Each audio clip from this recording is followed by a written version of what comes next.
Good afternoon, everyone. Good afternoon. Can you see me okay through the foliage? We're all right. My topic today is the veil.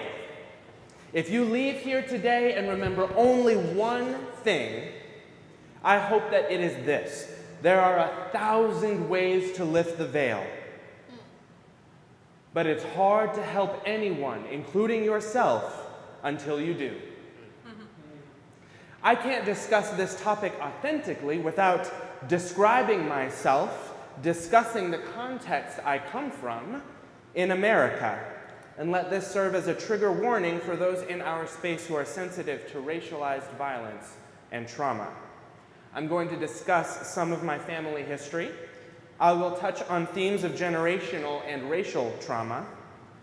And in my topic, I hope it's clear, I'm not talking about a literal veil, but I'm using a metaphor to describe ordinary reality.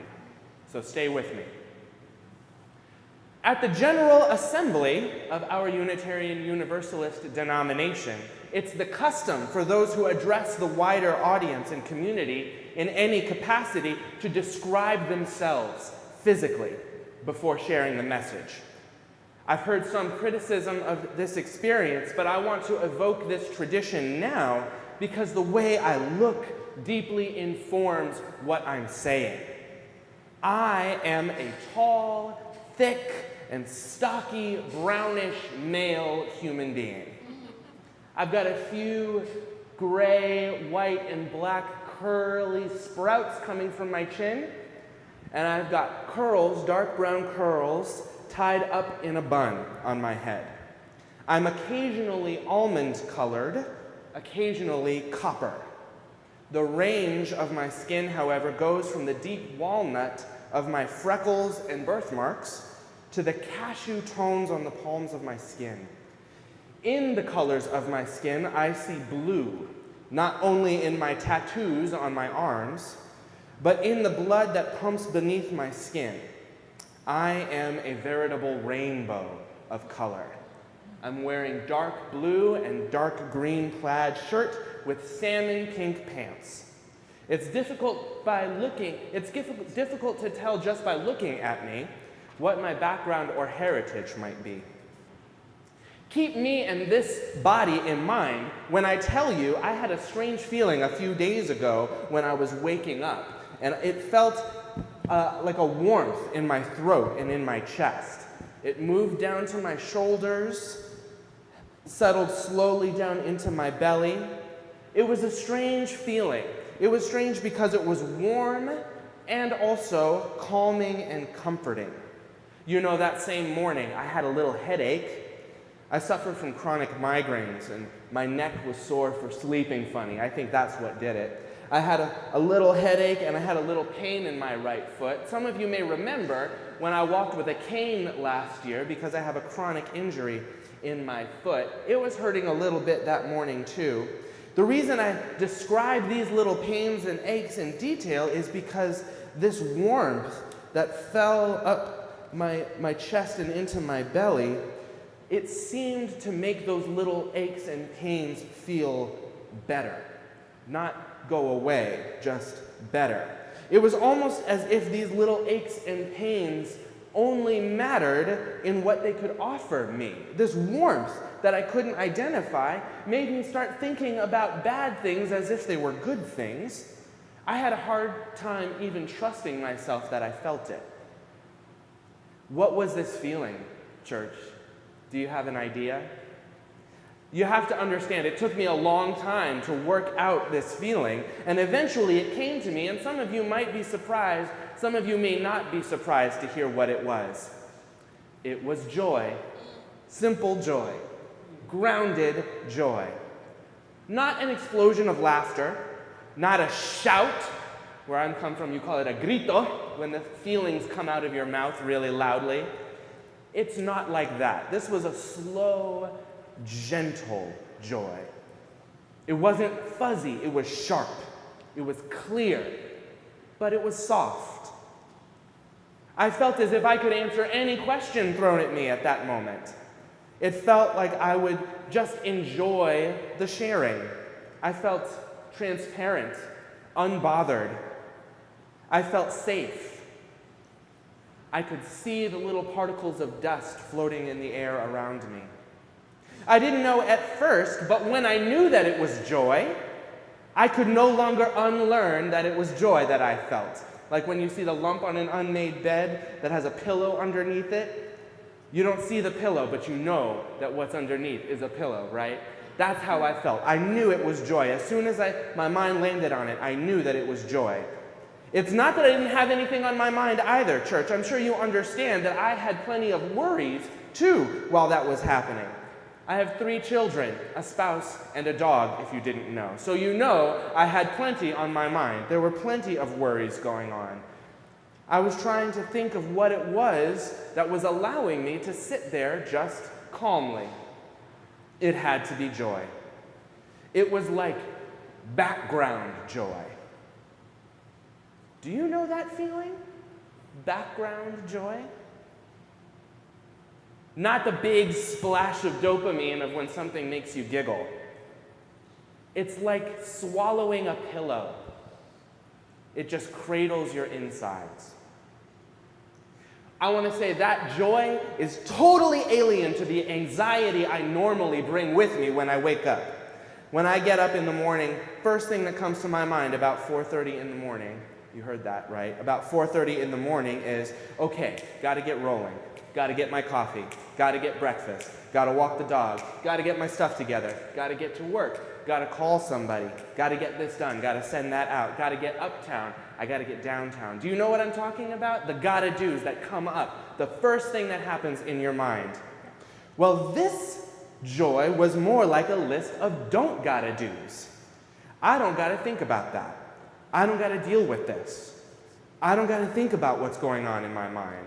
It was the sort of don't gotta respond to it that made me feel free, light on my feet. I almost wanted to dance. It was a buoyant, levitating kind of joy, this background joy. Of course, it didn't last forever. Eventually, my worries took their place back at the forefront of my mind. I noticed the foot pain returned a little stronger. My headache came back a little stronger.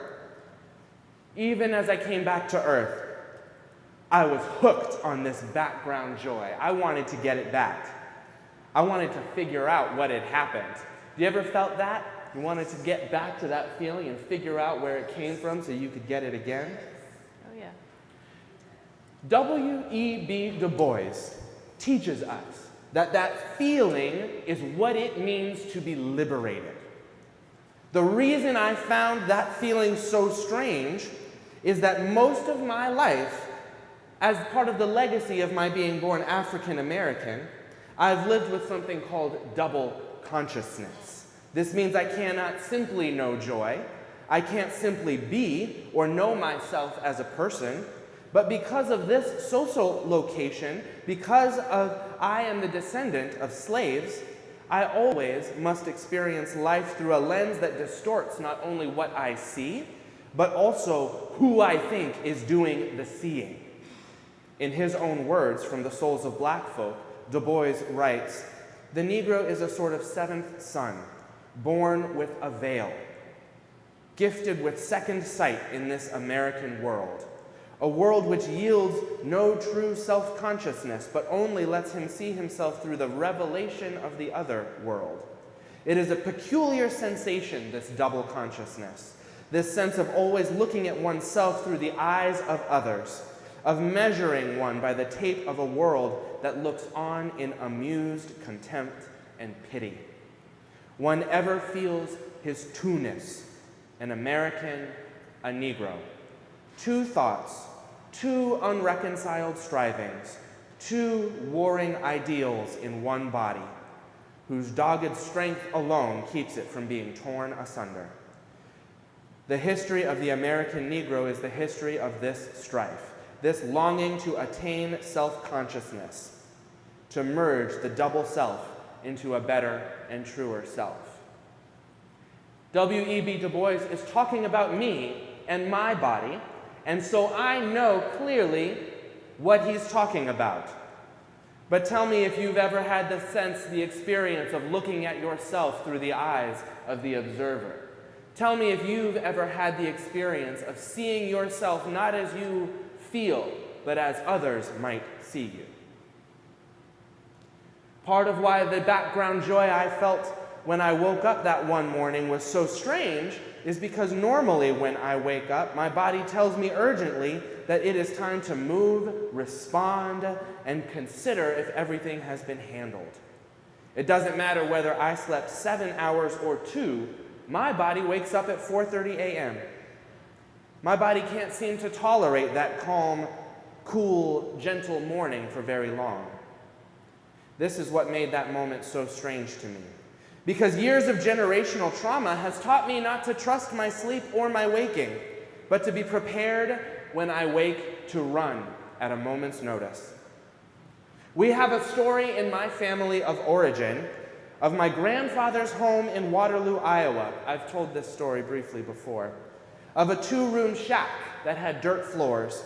5 children and the grown-ups slept in the only bedroom. All of the children had to find pieces of furniture to sleep on to keep them up off the ground.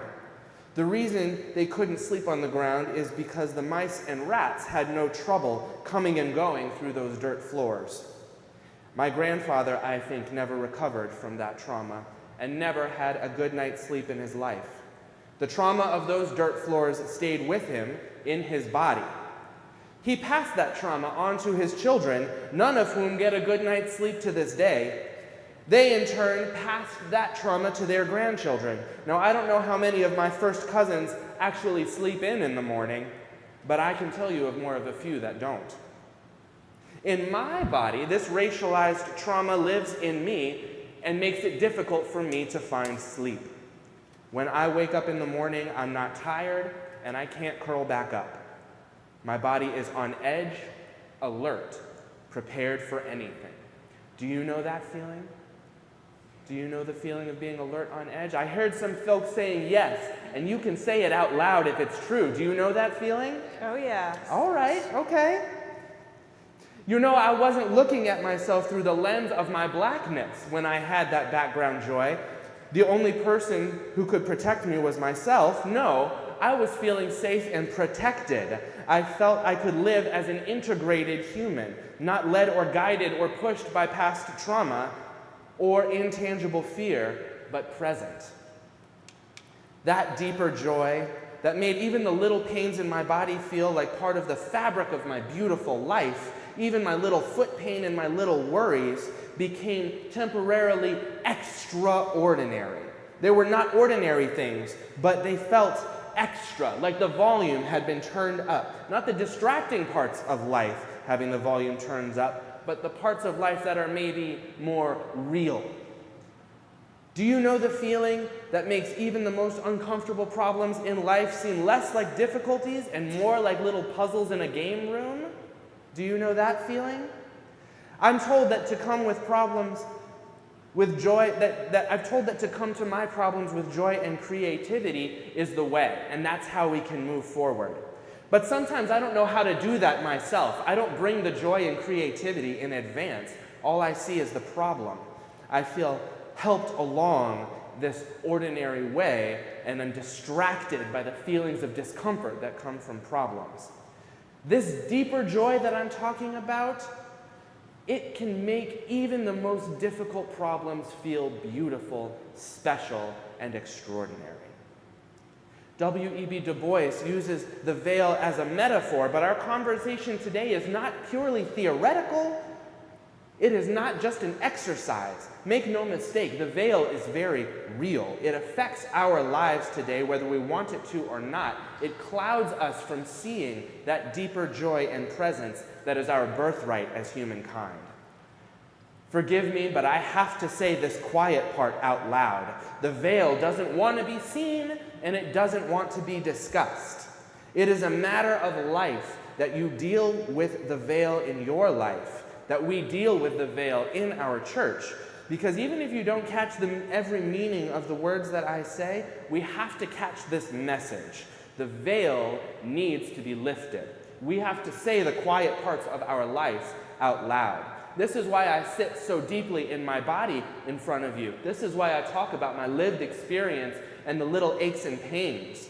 I am a black man, and DuBois is talking about black people, not only to white people to share the experience and information, but also to other black people to give the language for how we might describe our lived life. You all who sit before me, and many of you who are going to be joining this message from the internet and reading it at a different time, you all are not black or white, all of you. Some are black, some are white, and still others might be disconnected from this American racialized context, from our American racialized trauma, and you'll have to translate this veil into a different cultural context. But make no mistake, every one of us, regardless of our cultural context, must contend with our veil. Every culture must contend with its veil. We lose sight of ourselves. We lose sight of what's really important. And then we struggle to find the fun. Why is it hard for us to find the fun in our life? Why is it hard for us to walk this straight path? Why do we get so distracted? I think it's a problem of ordinary and extraordinary. You see, ordinary, like normal, is an operative word in our culture. Ordinary is a tool of white supremacy here. Ordinary and normal become euphemisms for the things that we're not supposed to say out loud.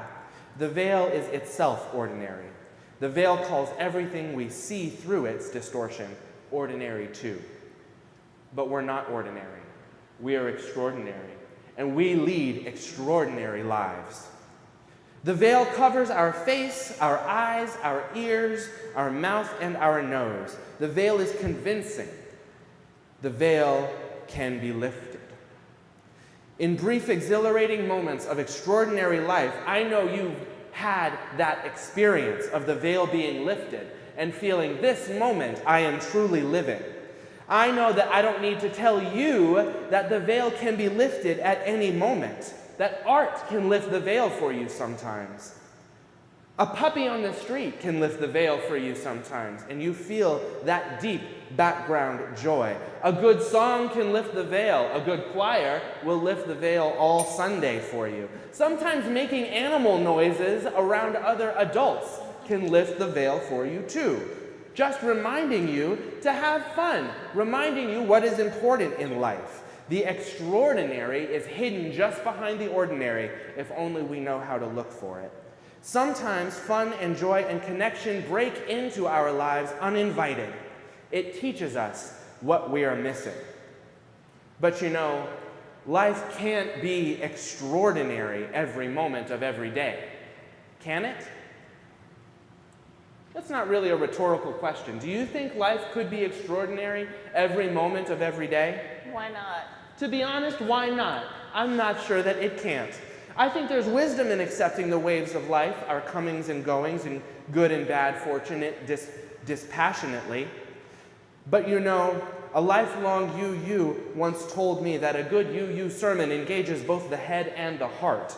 And I will tell you, if I use both, I don't think it is true that we can only live ordinary life sometimes and extraordinary life others. I think, as any thinking person can see in our life and in this community and in communities across the country, we do not have to be simply as we are. We can be more. We can weather this coming storm.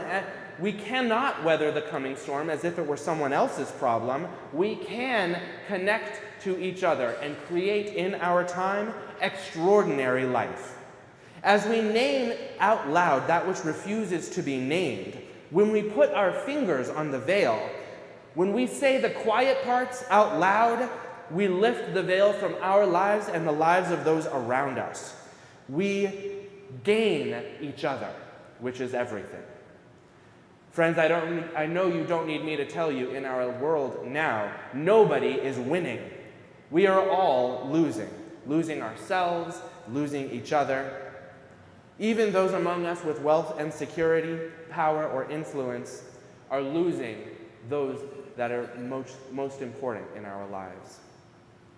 Around the world, violence and social unrest are spilling out onto the ground. We are all over the world victims of populist movements and advanced weaponry. All over the world, our planet is struggling to shirk off the yoke of human development. But in this global moment, I ask, who are we called to be, and what are we called to do? You know, Reverend Peggy has been talking a lot about the difference between a citizen and a consumer, and I wonder if we've been listening. Citizenship brings with it responsibilities. Citizenship brings with it relationship.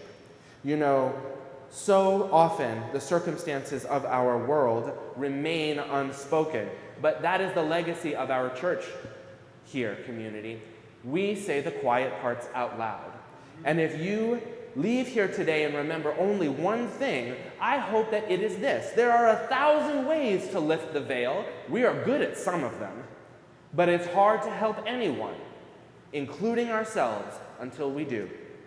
The veil is not social theory.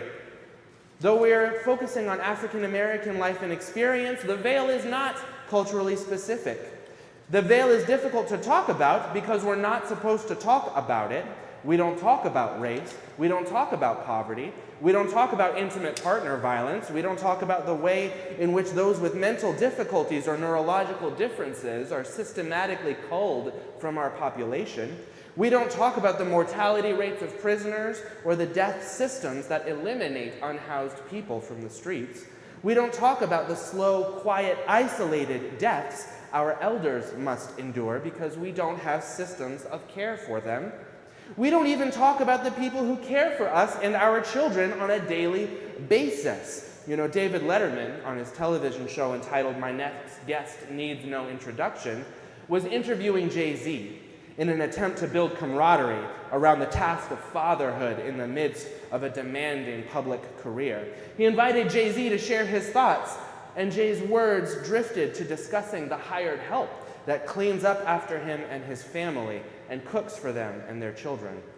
"What's the matter, Dave?" he said, noticing Letterman's visible discomfort. "Not supposed to talk about the staff?" We churches like to call our spaces safe, yet how easily we forget the labor required to create them. We can value our accessibility, but we have to step out from behind the veil if we're also going to acknowledge the labor required to create safe space. Do you see the veil now? Our training has been intense and consistent, church, to unsee it, at least for those who grow up in this country. Don't talk about the veil. But I know there are here at the Community Church of New York who know a thing or two about this veil, who know a thing or two about saying the quiet part out loud. You know, the more I learn about the legacy of this community, the more I learn our legacy of poking the bubble. We say the quiet part out loud here. Usually, it seems like the bubble pops right on 35th Street. We uncover the root causes of illness in our society, sometimes an illness so deeply infecting us ourselves that we have to excise our own flesh and blood in order to seek it out. It is our legacy to say the quiet parts out loud. This is the place where we look for the bits and pieces that are hard to say other places. We build beloved community by saying the quiet parts out loud. Friends, this body that I have is the same as yours, but different. It holds generational trauma just like yours. It holds aches, pains, and troubles just like yours. But it also has the capacity for joy, just like yours. We do this healing work ourselves because there has never been another time like this. You know, when Reverend Jude speaks about our moment in history, when he talks about the present moment and what's going on in the world, I wonder if you hear the reverence he is bringing. I wonder if you hear the deep listening that Reverend Jude does to our global moment. You know, deep listening is a specific technical term. It is a technique of fully embodying one's lived experience. To engage the practice of deep listening, it's almost better if the other speaks a foreign language. There's no veil that way. You can connect to what they are saying, not the words, but how they tell their story. If you leave here today and remember one thing, church, I hope that it is this. There are 1,000 ways to lift the veil, and it is hard to help anyone, including yourself, until you do. My last image I want to share is of what happened a couple of weeks ago. You know, we had to cancel church on Pride Sunday on June 30th. And I wonder if you all know what had happened. You see, the ministers and I, we were talking throughout the week about whether or not to cancel church. Do we hold services even if most people can't come? Do we shut down, knowing some people use this as a vital space? Well, on the Thursday before church, the city shut down for an impromptu protest on the west side, and here on the east side, all I heard and saw were block after block of gridlock traffic, drivers laying on their horns and shouting at each other, and pedestrians angrily shouting gossip about what the protest could have been about. The following day, on Friday, there was another impromptu march, shut down the whole city. This was the annual Dyke March, an annual ritual pride festivity that is unscheduled and therefore unmitigated by the police. This time I wanted to go and see what all the fuss was about, and friends, I was not prepared for what I found. Folks walking along Fifth Avenue had continued since before I joined. There were thousands of women and girls, all ages, also some men and some boys, yelling, chanting, holding signs, beating drums, playing music, laughing, sharing, dancing, kissing, playing hand games. There were children. Together, these people shut down the city with joy. Traffic stopped. And though I didn't know how many people were making their way down Fifth Avenue, at one point I was near 28th Street and I saw only human bodies. People before me as far as the eye could see, people behind me as far as the eye can see, and on every side street, people pouring into Fifth Avenue. In that moment, it happened to me again, church. The veil was lifted. I felt that background joy. I saw all the people around me, not for who they were in our culture, but not for their demographic, not for the power that they possessed, but for their humanity. And I felt fully human alongside them. I felt the warm peace in my chest and in my belly. I felt that I was just a person alongside everyone else. I was filled with hope at our human condition, amazed at what social action can do to a city, at what social action can do to a single soul. I was lifted in love, friends. Suddenly, I saw myself in the world with clear eyes. I felt what it meant to love without limits. There are 1,000 reasons for us not to have fun, not to live fully, not to go outside with our friends, not to be ourselves alongside strangers, not to say the quiet parts of our life out loud to each other. There's 1,000 reasons for us to go through the rest of our life behind a veil, bumping into each other instead of embracing each other. But today, let's try something else. Let's try something else, church. Let's have fun. Let's be together. Let's do the messy work of building beloved community right now with each other. I'm just a person. All I have is a body that's different from yours, but not so different that you can't do just as I have done in seeking background joy. We can change our moment. We can change ourselves. We can change our world. If you leave here today and remember one thing, I hope it's this. There are 1,000 ways to lift the veil, but it's hard to help anyone, including yourself, until you do.